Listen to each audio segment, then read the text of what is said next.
வாசக தோழமைகளுக்கு வணக்கம். என்னுடைய ஒளிப்பதிவில் அடுத்த புத்தகமாக ஓநாய் குல சின்னம் அப்படிங்கிற புக்கை ரீட் பண்ண போகிறோம். ஓநாய் குல சின்னம் ஜியாங் ரோங் அப்படிங்கிறவர் எழுதியிருக்காங்க, சீன எழுத்தாளர். இதை நம்முடைய இயக்குனர் வெற்றிமாறன் படிச்சுட்டு இதில் இன்ஸ்பயர் ஆகி இதற்காகவே ஒரு பதிப்பகத்தை, அதிர்வு அப்படிங்கிற பதிப்பகத்தை உண்டாக்கி அதன் மூலம் சி மோகன் அப்படிங்கிறவரால் தமிழில் ஃபுல்லாக டிரான்ஸ்லேட் பண்ணியிருக்காங்க. இதை இந்த புக்கை நான் அடுத்து ரீட் பண்ணலான்னு எடுத்துறதுக்கு காரணம் என்னுடைய வாசகரான லூயிஸ் அப்படிங்கிற ஒரு பரிந்துரையின் பேரில் தான் இந்த புக்கை நான் அடுத்து சூஸ் பண்ணேன். இந்த புத்தகத்தை பற்றிய ஒரு சிறிய முன்னுரை. மங்கோலிய மேய்ச்சல் நில நாடோடி மக்களின் மகத்தான நாகரீகம், நவீனத்துவத்தின் வன்முறை தாக்குதல்களால் மறைந்து போன அவலம் பற்றிய நாவல் ஓநாய்க்குல சின்னம். ஆயிரக்கணக்கான ஆண்டுகளாக உயிர் கொண்டிருந்த மேய்ச்சல் நிலம் என்ற பெரிய உயிர் சில ஆண்டுகளுக்குள்ளாக படுகொலை செய்யப்பட்ட வரலாற்று நிகழ்வின் புனைவு. ஓநாய்க்குல சின்னமானது மேய்ச்சல் நிலத்தின் ஆன்மா.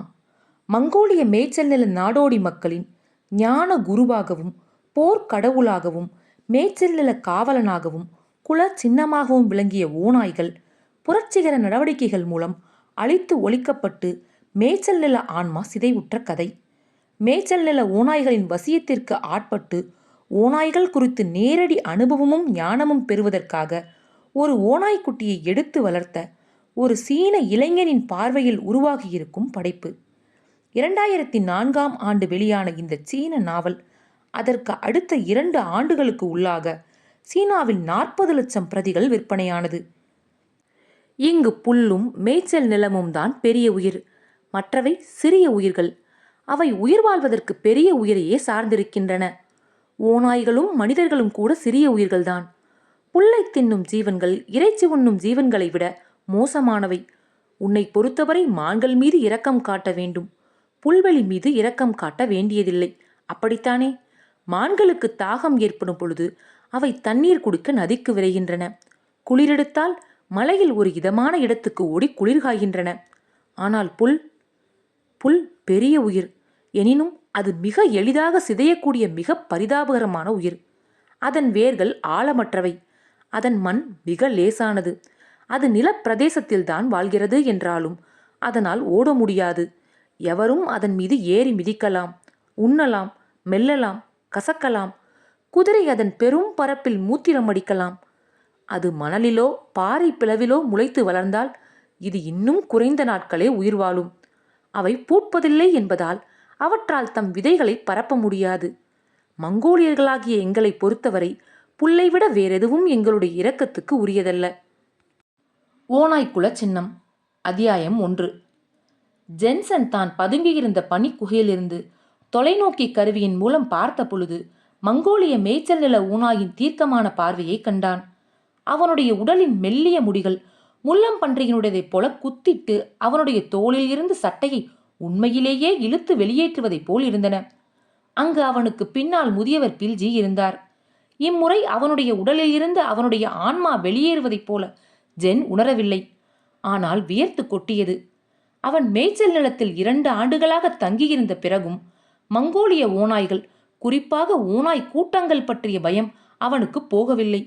மலைகளின் ஆழ்ந்த பகுதிகளில் முகாமுக்கு வெகு தொலைவில் மிகப்பெரிய ஓநாய் கூட்டத்தை அவன் நேருக்கு நேராக இப்போது எதிர்கொண்டிருக்கிறான்.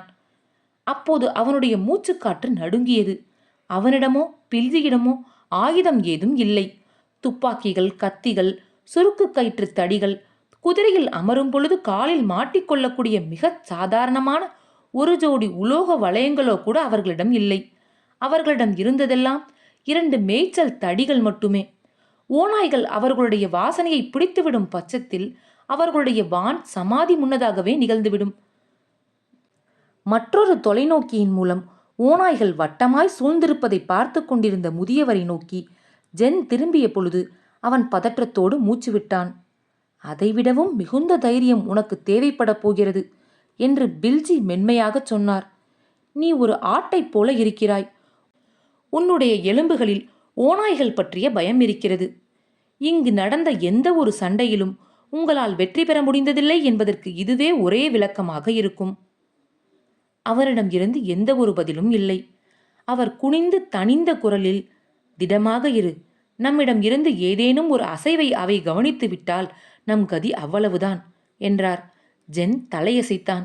கை நிறைய பனி எடுத்து அதை உருட்டி பனிப்பந்தாக்கினான். அருகாமை சரிவில் மங்கோலிய மான் கூட்டம் ஓநாய் கூட்டம் பற்றி அறியாமல் மேய்ந்து கொண்டிருந்தது. மனிதர்களின் பனி குகைக்கு நெருக்கமாக ஓநாய் கூட்டம் தம் வலையை இறுக்கின. ஒரு பனி சிற்பத்தைப் போல ஜென் நின்ற இடத்திலேயே உறைந்து போயிருந்தான். ஜென் மேய்ச்சல் நிலத்துக்கு வந்ததில் இருந்து ஓநாய் கூட்டத்தை நேருக்கு நேர் எதிர்கொள்வது இது 2வது முறை. முதல் எதிர்கொள்ளலில் ஏற்பட்ட இதய படபடப்பு அவனுடைய நாளங்கள் வழியாக ஊடுருவியது. 2 ஆண்டுகளுக்கு முன்பு நவம்பர் இறுதியில் பீஜிங்கில் இருந்து உற்பத்தி குழு உறுப்பினராக எல்லை பகுதியிலான மேய்ச்சல் புல்வெளிக்கு அவன் வந்து சேர்ந்தான். கண்ணுக்கு எட்டிய தூரம் வரை பனி அப்பகுதியை மூடியிருந்தது. மகத்தான ஷிங்கிய மலை பிரதேசத்திலிருந்து தென்மேற்கிலும் பீஜிங்க்கு நேர் வடக்கிலும் ஓலோன் புலாக் அமர்ந்திருந்தது.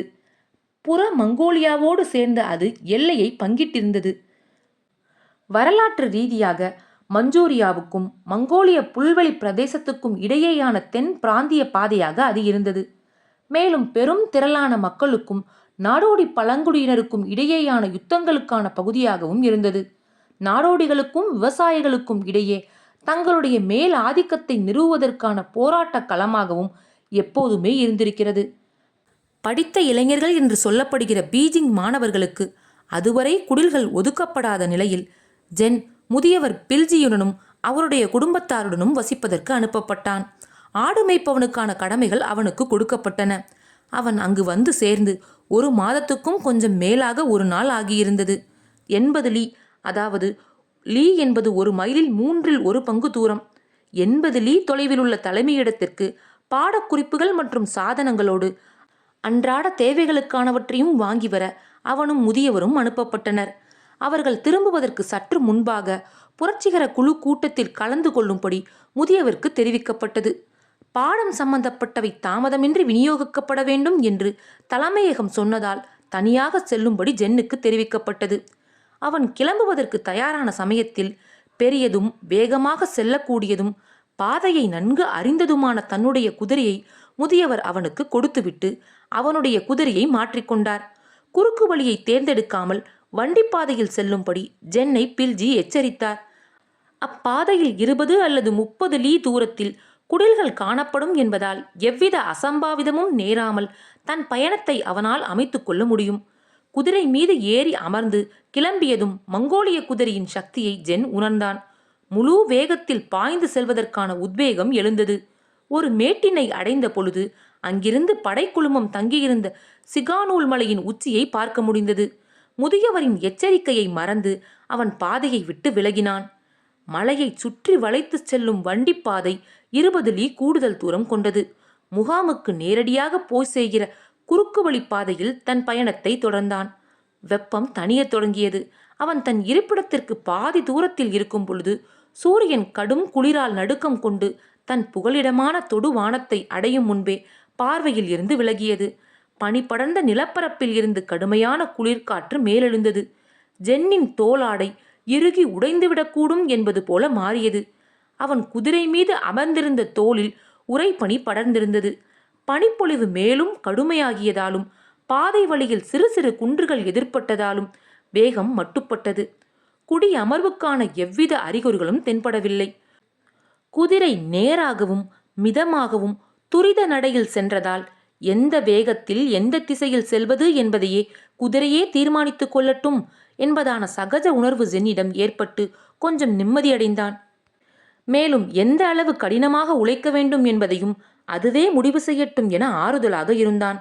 தகுந்த காரணம் எதுவும் இல்லாமல் ஜென் திடீரென பதற்றமடைந்தான். அவன் பயத்தால் நடுநடுங்கினான். குதிரை பாதையை தவற விட்டுவிடக் கூடும் எனவும் சீதோஷ்ண நிலை மிகவும் மோசமாக கூடும் எனவும் பனிப்புயலில் மாட்டிக்கொள்வோம் எனவும் பயந்தான். பனிக்கட்டிகள் கவிழ்ந்த மேய்ச்சல் நிலத்தில் உறைந்து செத்துவிடுவோம் என பயந்தான். அவன் பயப்பட மறந்து போன ஒரே ஒரு விஷயம் ஓநாய்கள். நீர்த்தடத்தால் உருவான ஒரு மலை இடுக்கை அடைந்த பொழுது குதிரை நின்றுவிட்டது. இடுக்கின் கீழ் ஓரிடத்தை நோக்கிய வாக்கில் அது தன் தலையை ஆட்டியபடி வெறுப்பை வெளிப்படுத்தும் வகையில் கனைத்தது. அதன் வேகம் சீராக இல்லை. ஜென்சன் இதற்கு முன்னர் ஒருபோதும் பனி படர்ந்த மேய்ச்சல் நிலத்தின் ஆழ்ந்த பகுதிகளில் தனியாக சவாரி செய்ததில்லை என்பதால் வரவிருக்கும் அபாயம் பற்றிய அறிகுறியை அவன் உணரவில்லை. மூக்கு துவாரங்கள் கனன்று கொண்டிருக்க கண்கள் விரிவடைந்து கோப வயப்பட்டிருந்த குதிரை அவர்கள் முன் தென்பட்டதற்கு தலை திருப்பியிருந்தது. அதனுடைய நுண்ணுணர்வை அறியாத ஜென் அதன் கடிவாளங்களை பிடித்து இறுக்கி அதன் தலையை திருப்பி அதைத் தொடர்ந்து துரித நடையில் செலுத்த முற்பட்டான். அதனுடைய நடையின் தன்மை மிகவும் தடுமாற்றத்துடன் காணப்பட்டது. நடை, துரித நடை, குலுங்கல் ஆகியன ஒருங்கே அமையப்பெற்றதாய் தாறுமாறாகவும் குதிரை திடீர் ஓட்டம் எடுத்துவிடும் போலவும் இருந்தது. ஜென் கடிவாளங்களை மிகவும் இறுக்கி பிடித்தான். அது வெளிப்படுத்திய அபாய அறிகுறிகள் எதையும் அவன் எச்சரிக்கையுடன் கவனியாது இருப்பதில் விரக்தியடைந்ததைப் போல குதிரை திரும்பி அவனுடைய தோல் காலணியை நிமிண்டியது. அத்தருணத்தில் குதிரையின் கண்களில் தெரிந்த பயத்தில் இருந்து அவர்கள் எதிர்கொண்டிருக்கும் அபாயத்தை ஜென் அறிந்து கொண்டான். ஆனால் அப்போது காலம் வெகுவாக கடந்துவிட்டிருந்தது. குதிரை நடுங்கும் கால்களுடன் இருண்ட மலையிடுக்கின் ஒளியூட்டப்பட்ட வெளிக்கு அவனை கொண்டு வந்திருந்தது. இடுக்கின் கீழ் அவன் திரும்பி பார்த்தான். மிகுந்த பயத்தால் அவன் குதிரையில் இருந்து கீழே விழுந்து விடுவான் போல் இருந்தது. பனி மூடிய சரிவில் 50 அடிக்கும் குறைவான தூரத்தில் தங்க நிறத்திலான கொலைவெறி பார்வை கொண்ட மங்கோலிய ஓநாய் கூட்டம் தென்பட்டது. அவை எல்லாமே அவனை நேரடியாகவோ அல்லது ஓரக்கண்களாலோ ஊசிகளால் துளைப்பது போல் தீர்க்கமாக பார்த்து கொண்டிருந்தன. முன்னால் இருந்த ஓநாய்கள் மிக பெரியவை. சாதாரணமாக சிறுத்தைகளின் அளவை ஒத்திருந்த அவை பீஜிங் மிருகக்காட்சி சாலையில் அவன் பார்த்திருந்த ஓநாய்களை விட குறைந்தபட்சம் 2 மடங்கு பெரியவை. மூக்கில் இருந்து வால் வரை நீளத்திலும் சரி உயரத்திலும் சரி அவை 2 மடங்கு பெரியவை. பனி படர்ந்த வெளியில் அமர்ந்திருந்த கிட்டத்தட்ட 10-12 ஓநாய்கள் திடீரென எழுந்து நின்றன. உரையில் இருந்து உருவப்படப் போகிற வாளைப் போலவும் வில்லில் இருந்து புறப்படப் போகிற அம்பைப் போலவும் அவற்றின் வாள்கள் நேராக நீண்டன. அவை பாயத் தயாராக இருந்தன. மற்றவைகளால் சூழப்பட்டிருந்த தலைமை ஓநாய் சாம்பல் வண்ணத்தில் இருந்தது. அதனுடைய கிட்டத்தட்ட வெள்ளை கழுத்தும் மார்பும் வயிறும் வெள்ளை தங்கம் போல் தகதகத்து கொண்டிருந்தன. கூட்டம் 30 அல்லது 40 ஓநாய்களை கொண்டதாக இருக்கும். பின்னொரு நாளில் ஜென்னும் பில்ஜியும் அந்த சம்பவம் பற்றிய சூழ்நிலைகள் குறித்து பேசிக் கொண்டிருந்த பொழுது முதியவர் புருவத்தின் வியர்வையை தன் விரல்களால் துடைத்து கொண்டபடி அவை ஒரு ஆலோசனை கூட்டம் நடத்தியிருக்க வேண்டும். மலையின் மறுபக்கம் மேய்ந்து கொண்டிருக்கக்கூடிய குதிரை கூட்டத்தின் மீது தாக்குதல் நடத்துவதற்கான திட்டங்களை ஆண் தலைமை பெரும்பாலும் வகுத்திருக்கக்கூடும்.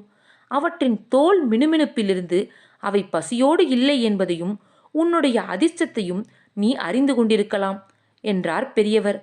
உண்மையில் அவற்றை பார்த்த மாத்திரத்தில் ஜென்னுடைய மனம் சுத்தமாக துடைக்கப்பட்டு விட்டது. அவன் கடைசியாக நினைவு கூர்ந்த விஷயம் நிசத்தமான அத்தருணத்தில் அவனுடைய தலைக்கு மேலாக எழுந்த அச்சமூட்டும் சப்தமே. அது ஒரு காசின் முனையை சுண்டிவிடும் பொழுது எழும் ஒரு கூரான ஒளியைப் போல் இருந்தது. அவனுடைய ஆத்மா அவனுடைய உடலை கிழித்து கொண்டு வெளியேறிய பொழுது ஏற்பட்ட ஒளியாக அது இருக்கலாம். அவனுடைய வாழ்க்கை ஒரு நிமிடத்திற்கோ அல்லது அதற்கு மேலோ நின்றுவிட்டதாக அவன் உணர்ந்தான். நீண்ட நாட்களுக்கு பிறகு ஓநாய் கூட்டத்தை எதிர்கொண்ட சம்பவத்தை நினைவு கூறும் போதெல்லாம் பில்ஜிக்கும் அவருடைய குதிரைக்கும் அவன் மௌனமாக நன்றி செலுத்துவான். அந்த குதிரை தன் வாழ்நாள் முழுவதும் ஓநாய் பிரதேசத்தில் வசித்திருந்ததும் வேட்டைக்கு மிகவும் கச்சிதமான வகையில் வளர்க்கப்பட்டிருந்ததுமே அவன் கீழே விழாமல் இருந்ததற்கான ஒரே காரணம். அவன் வாழ்க்கை ஊசலாட்டத்தில் இருந்த அந்த மோசமான தருணத்தில் குதிரை வெகு அமைதியாக செயல்பட்டது. அது ஏதோ ஓநாய் கூட்டத்தையே பார்க்காதது போன்ற பாவனையோடும் அல்லது அவற்றின் ஆலோசனை கூட்டத்துக்கு இடைஞ்சல் செய்யும் நோக்கமற்றது போலவும் அது தொடர்ந்து சாவகாசமாக தன் போக்கில் பயணத்தை தொடர்ந்தது. அது இயல்பாக கொண்டிருந்த துணிச்சலோடும் முழு கட்டுப்பாட்டோடும் எவ்வித பதற்றமும் இல்லாமல் சென்றது. பாய்ந்து செல்லாமல் மிகவும் நிதானமான வேகத்தில் குதிரை தொடர்ந்து சென்றது. ஜென் நேராக உட்கார்ந்து கொள்ள ஏதுவாக அமைந்தது. குதிரையின் அதீத துணிச்சலே ஜென்னின் ஆத்மா மீண்டும் திரும்பி வர வகை செய்திருக்க வேண்டும். ஆனால் ஒரு கணம் வானில் குளிர்காற்றில் நிலைத்திருந்த அந்த ஆவி மீண்டும் அவன் உடம்புக்கு திரும்பிய பொழுது அவன் மறுபடியும் பிறந்திருப்பதாகவும் ஆழ்ந்த அமைதியையும் உணர்ந்தான். சேணத்தின் மீது உறுதியாக உட்கார்ந்து கொண்டான். பதற்றத்தோடு அவற்றை பார்வையிலேயே வைத்திருந்தான் என்ற போதிலும் மங்கோலிய மேய்ச்சல் நிலத்தில் ஓநாய்களின் வேகம் பற்றி அவன் நன்கு அறிவான். இந்த இடைவெளியை வினாடிகளில் அவை இல்லாமல் ஆக்கிவிடும். பயத்தை காட்டாதிருப்பது எவ்வளவு முக்கியமானது என்பதையும் அவன் அறிவான். இந்த மேய்ச்சல் நில கொலைகாரர்களின் தாக்குதலை தவிர்க்க அது மட்டும்தான் ஒரே வழி. தலைமை ஆண் ஓநாய் அவற்றுக்கு பின்னால் இருந்த மலையை பார்ப்பதை அவன் உணர்ந்தான். கூட்டத்தில் இருந்த மற்றவையும் ரேடார் கருவி தன் இலக்கை குறிவைப்பதைப் போல அத்திசை நோக்கி தம் கூர்மையான காதுகளை திருப்பின. நிராயுத பாணியாக ஒரு மனிதனும் அவனுடைய குதிரையும் தங்களை தைரியமாக கடந்து செல்வது பற்றி மேற்கொள்ள வேண்டிய ஆணைகளுக்காக அவை மௌனமாக காத்திருந்தன. தலைமை ஆண் ஓநாயும் அதனை பின்பற்றுபவையும் இது குறித்து என்ன செய்வது என்று ஏதும் தீர்மானித்து இருக்கவில்லை. மனிதனும் குதிரையும் மிக நெருக்கமாக வந்த பொழுது சூரிய அஸ்தமனம் மெதுவாக மங்கி மறையத் தொடங்கியது. அடுத்த 20-30 அடிகள் ஜென்சனின் வாழ்க்கையில் மிக நெடிய பயணமாக அமையவிருந்தது. அந்த பயணத்தில் சில எட்டுகள் வைத்த பொழுது ஒரு ஓநாய் அவனுக்கு பின் இருந்த சரிவு வரை ஓடிச் சென்றதை அவன் உணர்ந்தான். மேலும் படையினர் அங்கு காத்திருக்கிறார்களா என்று வேவு பார்த்து வர தலைமை ஓநாயால் அது அனுப்பப்பட்டிருக்கிறது என்பதை அவன் உள்ளுணர்வால் அறிந்தான். அவனுடைய ஆன்மா மீண்டும் வெளியேற கடும் முயற்சி செய்வதைப் போல் உணர்ந்தான். குதிரையின் நடை சற்றே பிறழத் தொடங்கியது. ஜென்னுடைய கால்களும் குதிரையின் விலா பகுதியில் நடுங்கின. குதிரை தன் காதுகளை பின்புறமாக திருப்பி வேவு பார்க்கும் ஓநாயின் நடவடிக்கைகளை கண்காணித்தது. ஓநாயின் பிரம்மாண்டமான இரைப்பைக்குள் மேலும் கீழும் சவரக்கத்தியின் கூர்மையுடன் அமைந்திருந்த பல்வரிசை வழியே தான் சென்று கொண்டிருப்பதாக ஜென் தனக்குத்தானே கற்பனை செய்து கொண்டான். அவன் பாதி நுழைந்திருக்கும் பொழுது வாயை மூடி பல்லால் இறுக்கி கடித்தது. குதிரை தன் பின்னங்கால்களில் பலம் சேர்க்க முயற்சித்தது. மரணச் சடங்குக்கு தயாரானது. ஆனால் அதன் பின்னிருந்த சுமை அதற்கு பெரும் தொந்தரவாக இருந்தது. திடீரென ஜென்சன் ஒரு மெய்ப்பனைப் போல மங்கோலிய சொர்க்கமான டெஞ்சூரிடம் இந்த இக்கட்டான தருணத்தில் வேண்டத் தொடங்கினான். அறிவும் ஆற்றலும் மிக்க சொர்க்கமான டெஞ்சரே, உன் நேசக்கரத்தை எனக்கு நீட்டு. அடுத்து சுவாசத்தை உள்ளிழுத்தவாறு பில்ஜியை வேண்டினான். மங்கோலிய மொழியில் பில்ஜி என்றால் ஞானம் நிறைந்தவன் என்று பொருள். முதியவர் மேய்ச்சல் நிலம் பற்றிய தன்னுடைய அறிவை இவனுடைய மூளைக்குள் நேரடியாக கடத்த ஒரு வழி அறிந்தால்தான் இதில் இருந்து மீள முடியும் போல் இருந்தது. ஓலோன் புலாக்கின் நிசத்தத்தை எந்த ஒரு எதிரொலியும் குறைக்கவில்லை. நம்பிக்கையின்மை அவனை பீடித்தது. ஜென் தன் கண்களை உயர்த்தினான். அவன் சொர்க்கங்களின் குளிர்நீல அழகை கடைசியாக பார்க்க விரும்பினான். பில்ஜி அப்பா சொன்ன ஏதோ ஒன்று வானில் இருந்து விழுந்து அவன் செவிப்பறையை இடிப்போல தாக்கியது.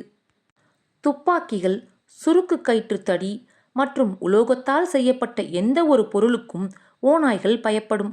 அவனிடம் துப்பாக்கியோ சுருக்கு கயிற்று தடியோ இல்லை. ஆனால் உலோகத்தாலான ஏதோ ஒரு பொருள் அவனிடம் இருப்பது போல் தோன்றியது. அவனுடைய பாதம் வெதுவெதுப்பாக இருந்தது. ஆம், அவனுடைய பாதங்களுக்கு அடியில் 2 பெரிய உலோக வளையங்கள் இருந்தன. அவனுடைய கால் தசைகள் பரவசத்தில் துடித்தன. பில்ஜி அவருடைய குதிரையை அவனுக்கு இரவலாக தந்த போதிலும் சேனம் ஜென்னுடையது. ஆரம்பத்தில் அவனுக்காக கால்வளையம் தந்த பொழுது பில்ஜி மிகப்பெரிய ஒன்றையே தேர்வு செய்தார். என்றோ ஒரு நாள் அவை அவனை காப்பாற்றும் என்று அறிந்ததைப் போல அவருடைய அச்செயல் அமைந்திருந்தது. முன்னர் அவன் சவாரி செய்ய பழகிய சமயத்தில் சிறிய கால் வளையங்கள் சேணத்தில் அமர்வதற்கு சிரமமாக இருக்கும் என்பதோடு மட்டும் அல்லாமல், குதிரை உன்னை குப்புறத் தள்ளினால் உன் பாதம் அதில் மாட்டிக்கொண்டு நீ அதோடு இழுத்துச் செல்லப்படுவாய். அதனால் நீ மோசமாக காயப்படுவாய் அல்லது மரணம் கூட நேரலாம் என்றார் முதியவர். அந்த வளையங்களின் பெரிய துவாரங்களும் வட்டமான அடிப்பகுதியும் மற்ற சிறிய கால் வளையங்களின் சிறு துவாரங்களையும் தட்டையான அடிப்பகுதியையும் விட 2 மடங்கு பெரியவை. எடையும் 2 மடங்கு கூடுதல். ஓநாய் கூட்டம் உளவாளியின் அறிக்கைக்காக காத்திருந்தது. குதிரையும் சவாரி செய்பவரும் இப்போது அவற்றுக்கு நேரெதிரில் இருந்தனர். ஜென் கால் வளையங்களில் இருந்து பாதங்களை விரைவாக சுழற்றி கீழே குதித்தான். தோல் வாரோடு அவற்றை உருவினான். ஒவ்வொரு கையிலும் ஒன்றை பிடித்து கொண்டு அவனுடைய முழு பலத்தையும் ஒன்று சேர்த்து குதிரையை சுற்றி வந்து ஓநாய் கூட்டம் இருந்த திசை நோக்கி கர்ஜனை செய்தபடி கனமான கால் வளையங்களை மார்பளவுக்கு உயர்த்தி அவை இரண்டையும் இணைத்து பேரொலி எழுப்பினான். கிளாங் கிளாங்! சம்மட்டியால் பட்டறைக்கல்லின் மீது அடிக்கப்படுவதைப் போல் கூரான காதை பிளக்கும் சத்தம் மேய்ச்சல் நிலத்தின் நிசத்தத்தை கிழித்து கொண்டு ஒவ்வொரு ஓநாயின் செவிக்குள்ளும் சென்றது. அந்த பேரொளி ஓநாய்களின் காதுக்குள்ளும் துணிச்சலுக்குள்ளும் நேரடியாக ஒரு கத்தியைப் போல் புகுந்தது. இயற்கை சாராத உலோக சப்தங்கள் மோசமான இடியையும் விட கூடுதலாக அவற்றை அச்சுறுத்தின. அவை உருவாக்கிய சப்தம் அவற்றிடம் வேட்டைக்காரனின் வலையில் சிக்கிக்கொள்வதை விடவும் மிக பயங்கரமான நாசகரமான விளைவினை ஏற்படுத்தின. முதலில் ஜென் எழுப்பிய கிளாங் சப்தங்கள் காற்றில் ஒலித்த பொழுது ஓநாய்கள் நடுங்கின.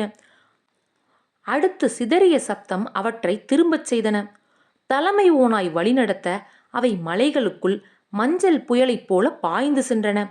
உளவாளியும் தன் பொறுப்பை துறந்துவிட்டு கூட்டத்தின் மற்ற உறுப்பினர்களைத் தொடர்ந்து பாய்ச்சலாகச் சென்றது. ஒரு ஜோடி உலோக வளையங்களுக்கு ஓநாய்கள் பயப்பட்டதைக் கண்டு ஜென்னுக்கு தன் கண்களையே நம்ப முடியவில்லை. அவனுடைய தைரியம் தாமதமாக திரும்பவும் வந்து சேர்ந்ததும் கால் வளையங்களை ஒன்று சேர்த்து ஆவேசமாக சப்தம் எழுப்பினான். அதன் பிறகு ஒரு மேய்ப்பனைப் போல கைகளை காற்றாடி போல சுழலவிட்டபடி கத்தினான். சீக்கிரம் சீக்கிரம், எல்லா பக்கமும் ஓநாய்கள் இருக்கின்றன என்று கத்தினான்.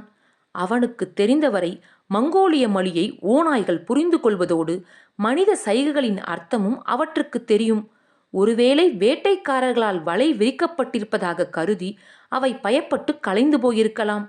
ஆனால் அவை ஒழுங்கான பாணியில் தொன்மையான அமைப்பு ரீதியான ஒற்றுமையை காப்பாற்றியபடியும் மேய்ச்சல் நில ஓநாய்களின் குழு அமைப்பு இயல்புக்கு ஏற்பவும் கலைந்து போயின. ஆண் தலைமை முன்னிற்க மிகவும் மூர்க்கமான ஓநாய்கள் முன்னின்று செயல்படுபவையாகவும் கூட்டத்தின் பெரிய ஓநாய்கள் அவற்றுக்கு பின் நிற்பவையாகவும் அணிவகுக்கிற ஒழுங்கமைவு பறக்கும் பறவைகளிடமோ பிற காட்டு விலங்குகளிடமோ பொதுவாக காணப்படுகிற குழப்பங்கள் ஒருபோதும் இவற்றிடம் காணப்படுவதில்லை.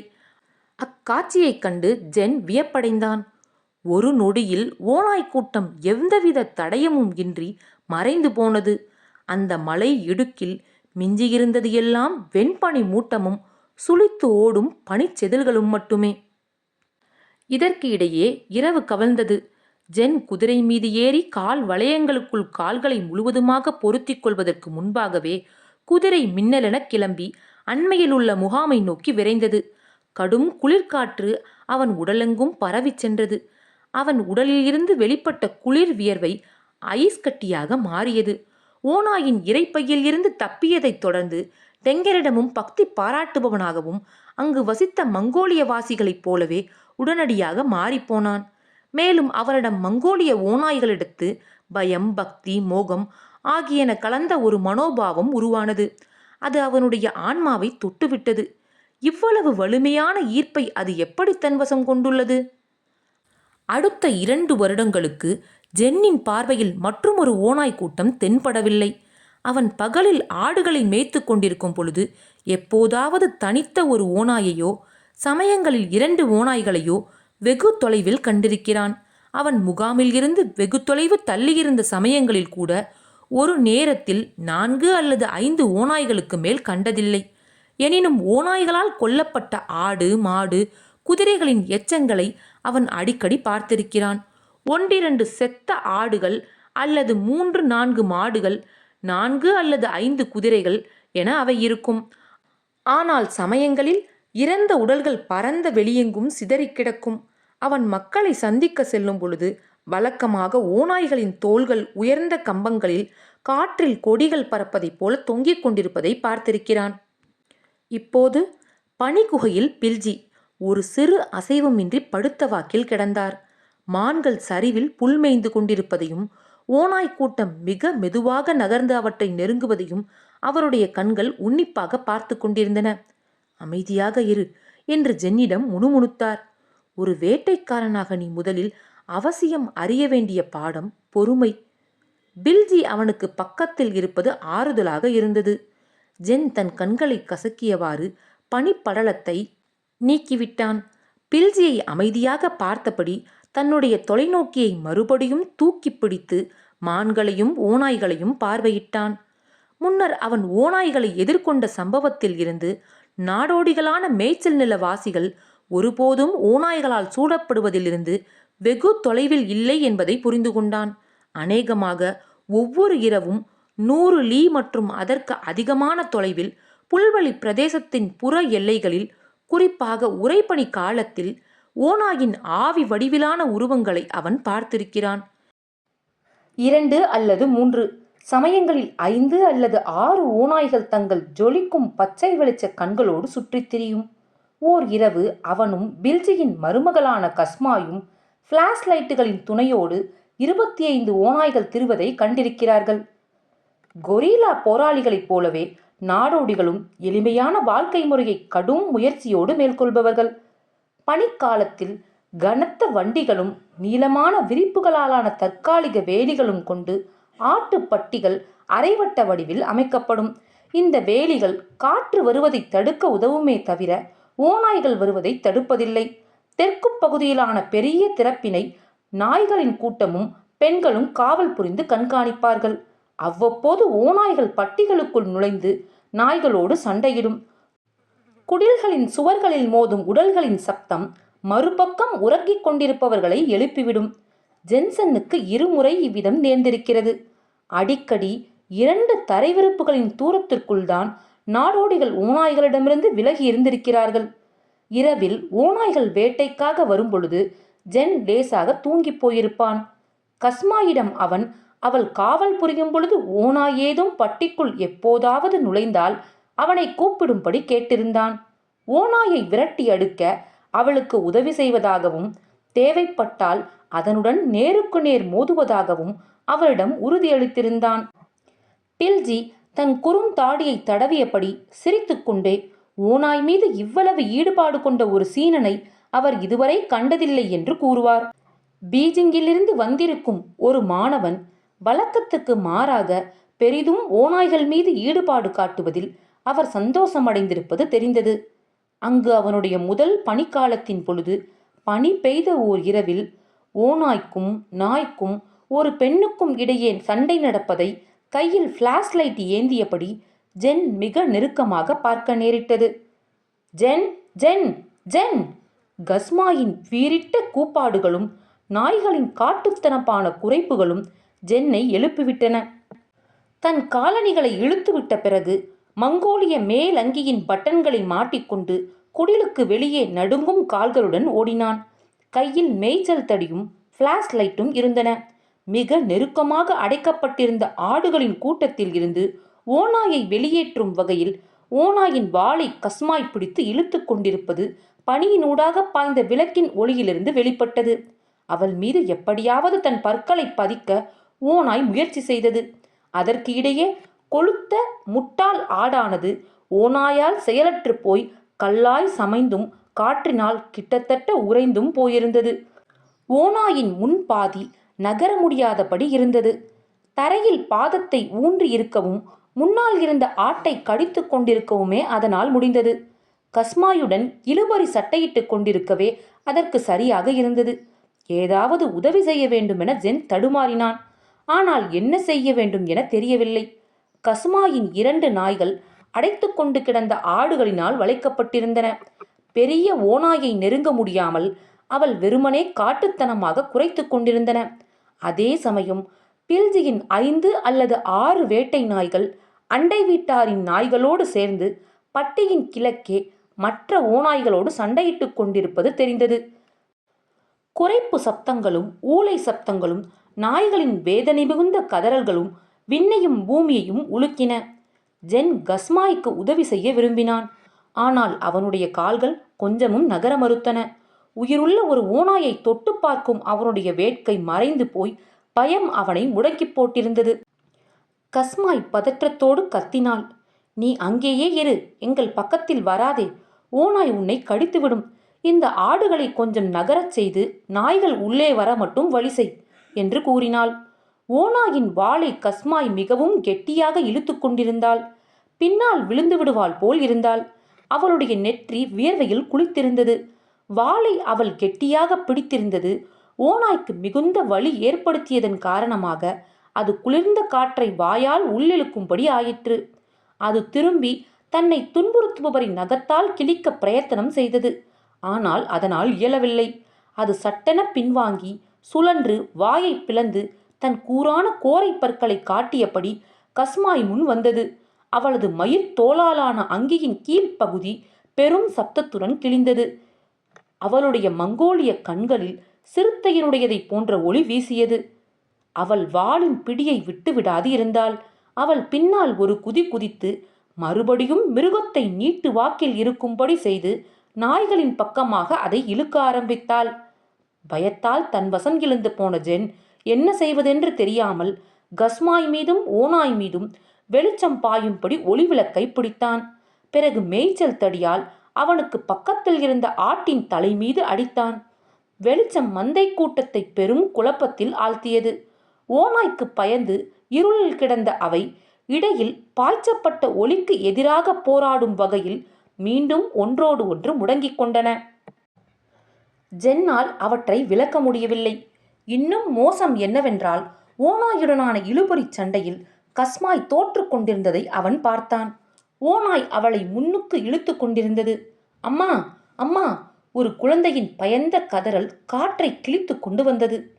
கஸ்மாயின் 9 வயது மகன் பாயர் குடிலில் இருந்து திடீரென வெளிப்பட்டு வந்தான். என்ன நடந்து கொண்டிருக்கிறது என்பதை அவன் பார்த்த மாத்திரத்தில் அவனுடைய அலறலில் மாற்றம் ஏற்பட்டது. அவன் தன்னுடைய அம்மாவை நோக்கி ஓடினான். மரித்து கிடந்த ஆடுகளை தாண்டி குதித்து அம்மாவின் பக்கத்தில் சென்று ஓநாயின் வாளை பற்றினான். அதனுடைய காலைப்பிடி! அவள் கத்தினாள். பாயர் வாளை விட்டுவிட்டு பின்னங்கால்களில் ஒன்றை பற்றி அதை பின்னுக்கு இழுத்து அது முன்னுக்கு செல்வதை மட்டுப்படுத்தினான். இருவருமாகச் சேர்ந்து அது முன்னுக்கு இழுப்பதை முழுவதுமாக நிறுத்தினார்கள். அம்மாவும் மகனும் உறுதியான பிடிமானத்தோடு பெரிய ஓநாய் எந்த ஒரு ஆட்டையும் கொண்டு சென்று விடாதபடி அது தங்கள் பிடிக்குள் இருக்குமாறு பார்த்து கொண்டார்கள். இதற்குள் பில்ஜி அந்த இடத்தை வந்தடைந்தார். வழிமறைத்து கிடந்த ஆடுகளை பார் பார் என்று அழைத்து அங்கிருந்து அகற்றினார். மங்கோலிய மொழியில் பார் என்றால் புலி என்று பொருள். முகாமிலேயே பில்ஜியினுடையதுதான் மிக மூர்க்கமான மிக பெரிய ஓநாய் வேட்டைக்கான நாய். பெரிய ஓநாய்களைப் போல அது மூக்கில் இருந்து வால் வரை நீளமானது இல்லை. ஆனால் அதன் மார்பு பகுதி நீண்டு விரிந்து அமைந்திருக்கும்.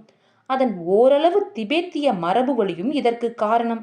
அதன் பெயர் சொல்லி அழைத்த உடனேயே வெளியில் அது நிகழ்த்தி கொண்டிருந்த சண்டையை நிறுத்திவிட்டு தன் எஜமானனின் அருகில் விரைந்து வந்து நின்றது. அதன் வாயில் இருந்து ஓநாய் இரத்தத்தின் துர்நாற்றம் வந்து கொண்டிருந்தது.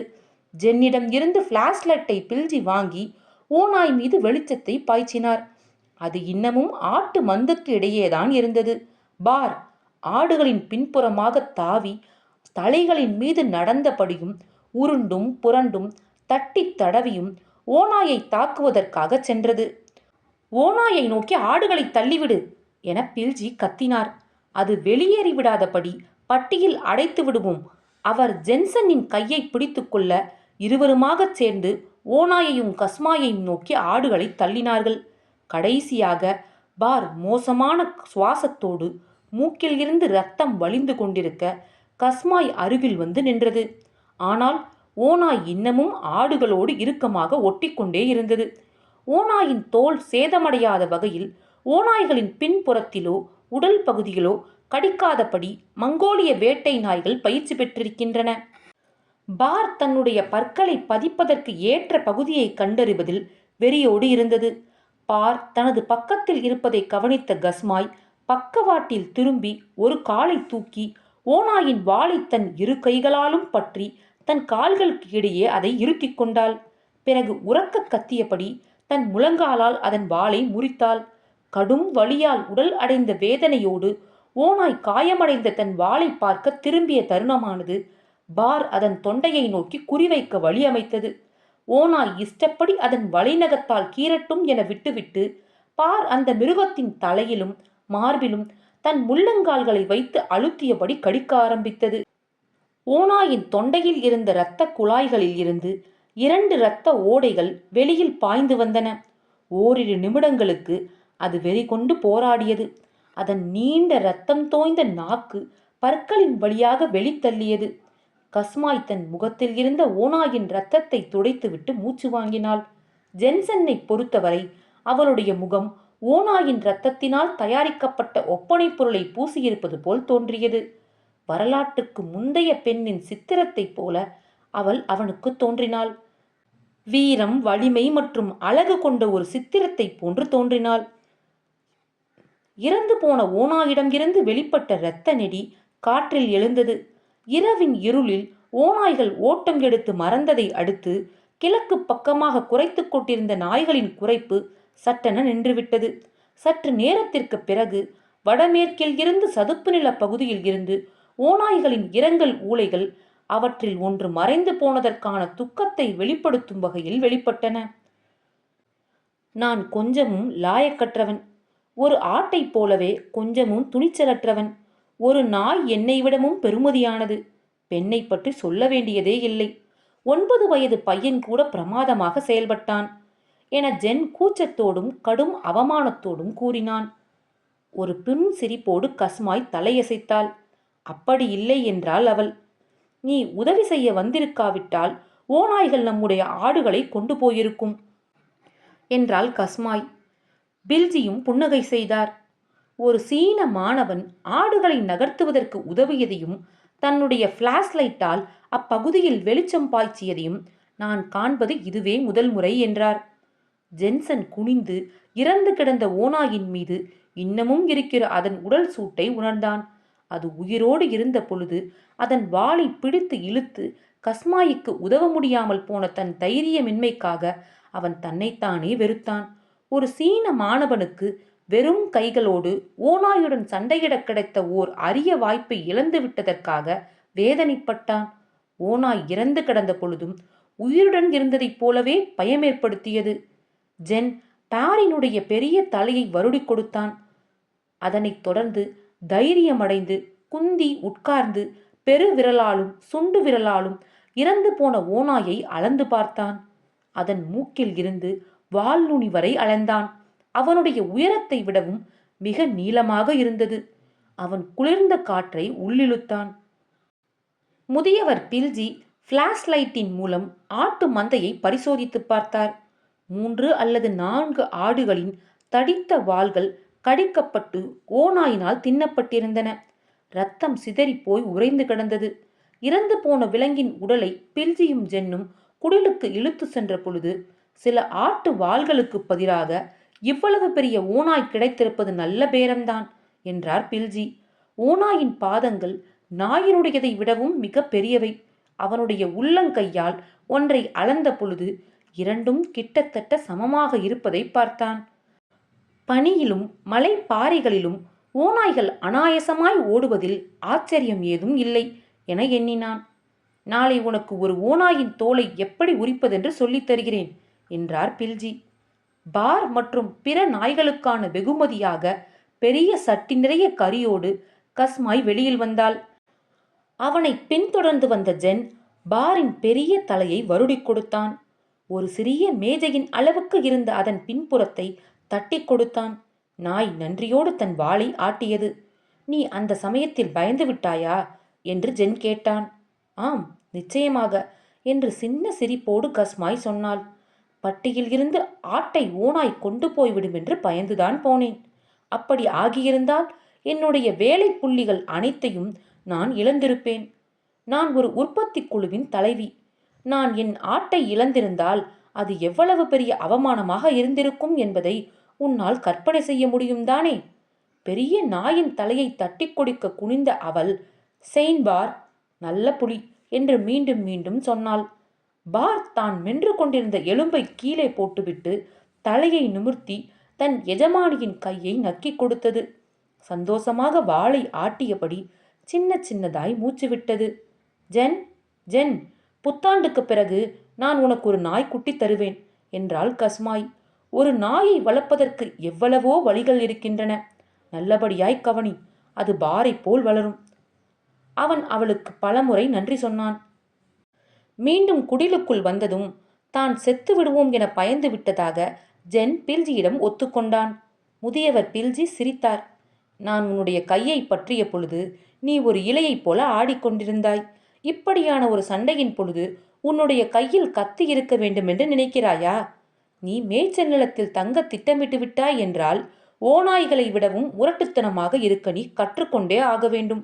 அவற்றை வேட்டையாட உன்னை ஒரு நாள் வெளியில் அழைத்துச் செல்வேன். முன்னர் செங்கிஸ்கான் தன் படையை உருவாக்கிய பொழுது அவர் எப்போதுமே சிறந்த ஓநாய் வேட்டைக்காரர்களையே தேர்ந்தெடுத்தார். என்றார் முதியவர். ஜென் தலையை ஆட்டியபடியே நான் அதை நம்புகிறேன் என்றான். நான் நிச்சயம் அப்படி ஆவேன். கஸ்மாய் ஒரு யுத்தத்தில் பங்கேற்றாள் என்றால் பெண் தளபதி ஹூவாமூலனை விடவும் மிகவும் அச்சமூட்டுபவளாக இருப்பாள் என்றும் கூறினான். முதியவர் பில்ஜி, உங்களுடைய சீனர்களை பொறுத்தவரை ஹூவாமுலன்கள் அதிகம் பேருள்ளை. ஆனால் கஸ்மாய் போல நிறைய மங்கோலிய பெண்கள் இங்கு இருக்கிறார்கள். குறைந்தபட்சம் குடும்பத்துக்கு ஒருவர். சொல்லியபடி தலைமை ஓநாய் போல சிரித்தார். அந்த சம்பவத்துக்கு பிறகு எவ்வளவு முடியுமோ அவ்வளவுக்கு ஓநாய்களுக்கு அருகில் இருக்க வேண்டும் என்று நினைத்தான். அதன் மூலம் அவை பற்றி அதிகம் அறிய முடியும் என்றும் நினைத்தான். ஓநாய்களைப் பற்றிய புரிதலை அடைவதன் மூலம் மட்டுமே மங்கோலிய மேய்ச்சல் நிலம் பற்றியும் அங்கு வாழும் மக்கள் பற்றியும் தன்னால் அறிந்து கொள்ள முடியும் என அவன் உணர்ந்திருந்தான். ஓநாய் குட்டி ஒன்றை அதன் குகையில் இருந்து திருடி அதை வளர்க்க வேண்டும் என்ற எண்ணத்தையும் அவனுள் வளர்த்து வந்தான். ஓலான் புலாக் பகுதியில் மிகவும் பிரசித்தி பெற்ற வேட்டைக்காரர் பில்ஜி என்ற போதிலும் அவர் எப்போதாவது தான் வேட்டைக்கு போவார். அதுவும் நரிகளுக்காகத்தானே தவிர ஓநாய்களுக்காக அல்ல. கடந்த 2 ஆண்டுகளாக மக்கள் கலாச்சார புரட்சியில் சிக்கிக் கொண்டிருந்ததால் மேய்ச்சல் நிலத்தின் மரபான வாழ்க்கை முறை ஆடு மேய்த்தலும் வனவிலங்குகளை வேட்டையாடுதலும் பனி புயலால் சிதறுண்ட ஆட்டு மந்தையைப் போல தலைகீழாக மாறிப்போய்விட்டது. அதன் பிறகு அந்த வருடத்தின் பனிக்காலத்தில் மங்கோலிய மான் கூட்டங்கள் எல்லையின் ஊடாக இடம்பெயர்ந்து ஓலான் புலாக்கிற்குள் வந்திருந்தன. ஜென்னுக்கு அளித்த வாக்குறுதியை நிறைவேற்ற இதுவே சரியான தருணம் என்று முதியவர் தீர்மானித்தார். அவனை கூட்டிச் சென்று ஓநாய்களை மிக நெருக்கமான தூரத்தில் இருந்து பார்க்க வைப்பதன் மூலம் இளைஞனின் தைரியத்தை ஊக்குவிக்கவும் அவனுடைய அறிவை மேம்படுத்தவும் நினைத்தார். ஜென்சன் முழங்கையால் முதியவர் தன்னை இடிப்பதை உணர்ந்து அவர் சுட்டிய பனி மூடிய சரிவை பார்த்தான். அந்த இடத்தை தொலைநோக்கி மூலம் கவனித்தான். மான்கள் இன்னமும் புற்களை பதற்றத்துடன் மேய்ந்து கொண்டிருந்தன. கூட்டத்தில் இருந்த ஒரு ஓநாய் விலகி மேற்கில் இருந்த மலை நோக்கி விரைந்தோடுவதை கவனித்தான். அவன் மனம் தளர்ந்தது. அவை தாக்குதல் நிகழ்த்தப் போவதில்லை என்றே யூகிக்கிறேன் என முணுமுணுத்தான். ஒன்றுமில்லாத விஷயத்துக்காக நாம் நம்மை உறைய வைத்துக் கொண்டிருக்கிறோம் என தெளிவாக புரிகிறது என்று கூறினான். இந்த மாதிரியான ஒரு வாய்ப்பை ஓநாய் கூட்டம் ஒருபோதும் நழுவ விடாது என்றார் பில்ஜி. மான்கள் மிக அதிகமாக இருப்பதாக தலைமை ஓநாய் உணர்ந்திருக்க வேண்டும். எனவே மேலும் அதிகமான படையினரை வரவைப்பதற்காக அது ஒரு ஓநாயை அனுப்பியிருக்க வேண்டும். 5 அல்லது 6 வருடங்களுக்கு ஒரு முறைதான் இத்தகையதோர் வாய்ப்பு அமையும். கணிசமான உணவு அவற்றுக்கு கிடைத்திருப்பதாகவே தெரிகிறது. ஒரு பெரிய யுத்தத்துக்கு அவை தயாராகி கொண்டிருக்கின்றன. நம்முடைய இந்த காத்திருப்பு மிகவும் பெருமதியானது என்பதை நீ பார்க்கத்தான் போகிறாய். நான் சொன்னது போல நல்ல வேட்டைக்கு ஆன முக்கிய சாதனம் பொறுமை. ஓநாய்க்குல சின்னம் அத்தியாயம் 1 நிறைவுற்றது.